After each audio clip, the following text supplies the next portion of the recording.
자, 그러면 무효심판 그냥 가볍게 보겠습니다. 무효심판이라는 거는 자, 이렇게 두 문자를 알려드리게 돼요. 그래서 간단하게만 언급드릴게요. 나중에 아직 뭐 자세하게 안 배우셨으니까 무효심판에서 이거를 이렇게 만든 이유가 있어요.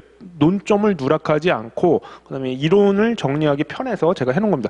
실제로 저도 심판을 뭐 하잖아요. 무효심판. 그러면 항상 이걸 생각하면서 제가 실무적으로도 쓰려고 만든 두 문자예요. 논점 누락이 없게 혹시나 뭐 빠뜨린 거 있나? 이렇게 보려고요.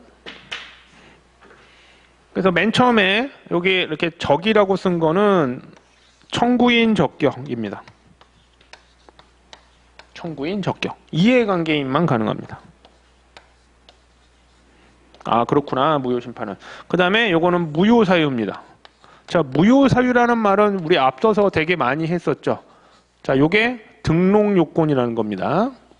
등록요건을 우리가 왜 이렇게 힘들게 공부를 계속 했냐 하면 입문 강의인데도 꽤 좀 많이 해드렸죠. 나중에 실제 기본 강의를 하게 되면 뭐 되게 제가 이제 입문 강의는 5일차에 걸쳐서 강의를 하고 있는데 보통 1일차에 한 3시간 이내로 뭐 3시간에 3시간 반 이 정도를 하게 되는데 나중에 이제 등록 요건만 해도 거의 뭐 몇 시간을 지금 5일차 내내 등록 요건을 계속 하게 돼요. 그만큼 내용이 많죠.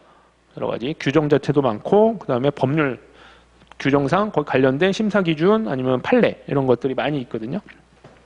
그래서 요게 이제 사유고요. 자, 무효 사유가 있으면 여기에 따라서 제척 기간이 있을 겁니다. 제척 기간 아까 바로 했죠. 34조 1항 6호부터 10호, 16호, 35조. 뭔지 몰라도. 예. 자, 그러면 만약에 청구인 적격이 문제되거나 만약에 제척 기간이 문제되면 자, 심결각화 됩니다. 그러니까 여기 이렇게 표시해 놓은 게 심결각화 되는 거다 이거죠. 여기서 끝난다. 그리고요. 자, 근데 심결각화가 문제 없다 그러면 이제 논점을 자꾸 생각하셔야 돼요. 자, 요거는 청구 범위라는 거고요. 그 다음에 요거는 판단 시점은 어떻게 될 거냐.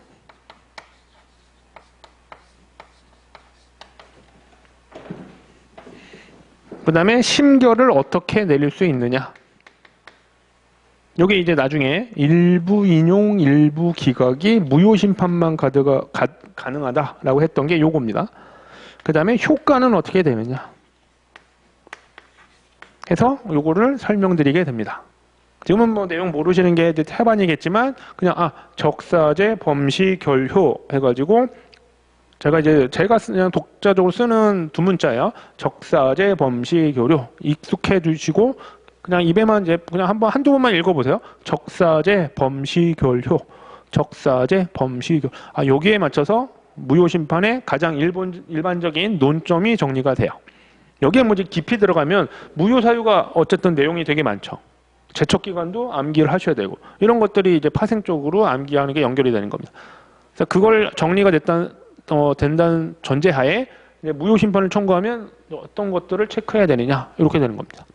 적사제 범시결효 이렇게 이거는 이 정도로 해드려도 되게 좀 해드린 건데 솔직히 좀 막 이렇게 막 자세히 해드려도 나중에 기본을 좀 와닿지가 않아요. 왜냐면 실제로 내가 직접 무효 심판을 하거나 이런 게 아닌 이상 조금 그냥 뭐 없애나 보다 이렇게 상상을 하시는 수밖에 없어요. 이 부분들. 근데 그런 부분들이 좀 많이 필요해요. 실제로 가능한 한 좀 뭔가 그림을 보여드리거나 이런 것들을 해드리는 이유는 좀 인상에 남아서 오래 가게 하려고 하는 건데 이해도 돕고 근데 이제 이게 실제적으로 소송도 마찬가지거든요. 실제로 소송을 하지는 않기 때문에 실제로 한다고 해서 그거를 모든 걸 다 공부할 수 있는 게 아니고 좀 약간 상상적인 것도 많이 필요합니다. 네, 무효심판 이렇게 보고요.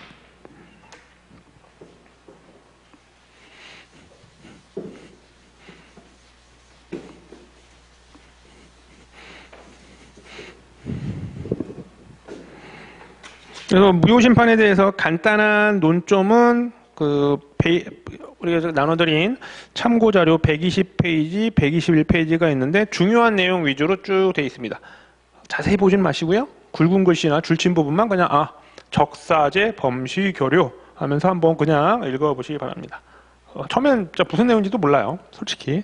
나중에 특허법을 공부하시고 그러면서 벌써 좀 익숙한 용어가 나오면 되게 반가울 거예요. 왜 사람도 그렇고요. 한 번이라도 만난 사람이랑 한 번도 안 만나서 어느 모임을 가든 이제 저도 이제 여러 가지 밴드도 하고 뭐 여러 가지 뭐 비즈니스 모임 같은 것도 하려고 막 하고 해요. 그러면 골프 모임도 있고 그러면은 이제 제일 힘들 때가 근데 저는 이제 그런 걸 좀 좋아해서 가면 뭐 말을 막 되게 막 하는 스타일은 아니지만 많이 그런 걸 나가다 보니까 이렇게 어려워하지는 않거든요. 뭐 낯설긴 하죠, 당연히 처음.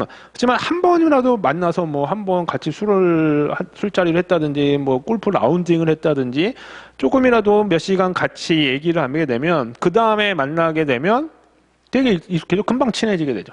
공부도 마찬가지죠. 지금은 그냥 잘 몰라요. 저게 뭐 좋은 내용인지 뭐 좋은 놈인지 나쁜 놈인지 모르지만 한 번이라도 하게 되고 이게 중요한 내용인지 그게 확 와닿지 않아도 우선은 용어 위주로 그냥 이런 게 있구나 이렇게 생각하시면 게다가 결국에 변리사 시험을 이미 하시기로 마음 먹었거나 이미 시작하셨다면 꼭 나중에 아셔야 되거든요. 그렇다고 너무 막 심각하게 막 줄치고 막 암기하시고 지금 벌써부터 그렇게 하실 필요 없어요. 가볍게.